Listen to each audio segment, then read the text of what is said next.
गुरुदेव, दुख, पीड़ा, कष्ट, यही इंसान को परेशान करते हैं। इसलिए लोग साधु संतों पर विश्वास नहीं करते, मालिक की हस्ती को भी नहीं मानते गुरुदेव। साईं, तो फिर लोगों का विश्वास कैसे होगा साधु संतों पर?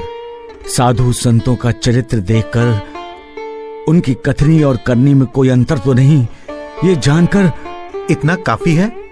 नहीं गुरुदेव, लोग भोले हैं, निष्पाप हैं। कभी कभी उनके लिए चमत्कार करना ही पड़ता है, क्योंकि चमत्कार के बिना नमस्कार नहीं मिलता गुरुदेव। साईं, कलयुग है, कलयुग है ये। इस कलयुग में मालिक के अस्तित्व का साक्षात कराने के लिए मालिक के बंदों को चमत्कार करना ही पड़ता है गुरुदेव।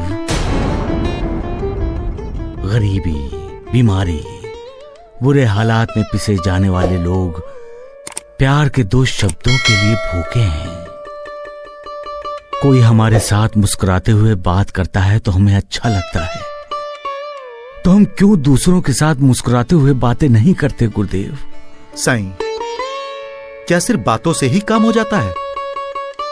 हाँ गुरुदेव, परंतु तब तक जब तक कि बातें करने वाले का सत्य स्वरूप समाज के सामने नहीं आता। क्या मतलब? गुरुदेव, हम जैसा बोलते हैं वैसा व्यवहार नहीं करते। ये सभी जान जाते हैं कि हम तोते की तरह बोलते हैं, लेकिन हमारा आचरण शून्य है। जो जैसा बोलता है वैसा ही आचरण करता है। जैसी जिसकी कथनी है वैसी ही उसकी करनी भी है। लोग ऐसे इंसान पर विश्वास करते हैं। विश्वास ही जीवन का श्वास है गुरुदेव। गुरुदेव, एक इंसान दूसरे इंसान की मौत की इच्छा क्यों करता है? क्यों चाहता है कि दूसरा मर जाए? द्वेष और नफरत की वजह से। इतना द्वेष, इतनी नफरत, ऐसी इच्छा रखने का अर्थ ही है गुरुदेव कि दूसरे को मरने की बद्दुआ देना। गुरुदेव, जब इंसान द्वेष और नफरत की सबसे ऊंची सीढ़ी पर खड़ा होता है, तब वो अपने अधोपतन की आखिरी सीढ़ी पर उतर चुका होता है। तुम सच कह रहे हो साईं, लेकिन साईं, सत्य यह भी है कि कभी कभी इंसान को अपने बहुत बीमार रिश्तेदार के लिए उस मालिक से मौत की दुआ मांगनी पड़ती है, जो कि बद्दुआ है साईं। दोनों में फर्क है गुरुदेव, दोनों में अंतर है।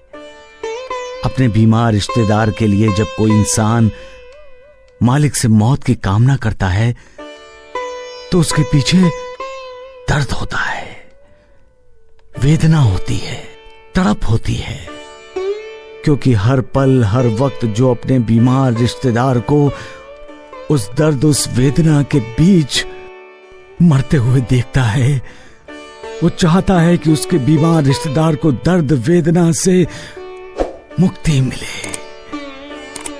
इसलिए बद्दुआ नहीं, दुआ है गुरुदेव।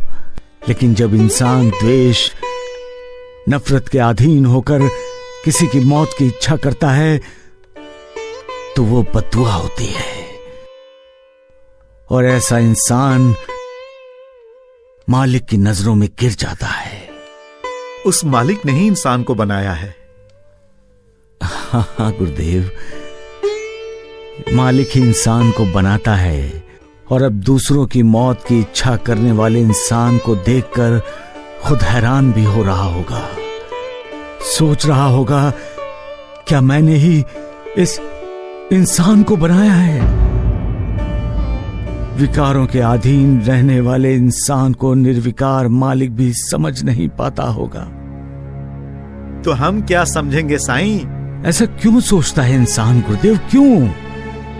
क्यों इंसान दूसरों का बुरा चाहता है? क्यों दूसरों को बद्दुआ देता है?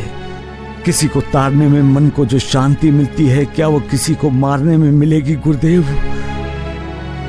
किसी की जिंदगी बचाने में जो अद्भुत आनंद मिलता है वो किसी की मौत की इच्छा करने में नहीं मिलता।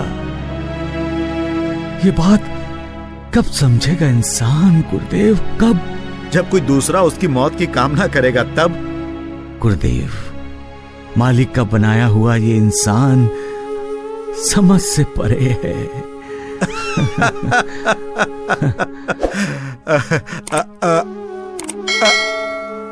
सबका मालिक एक।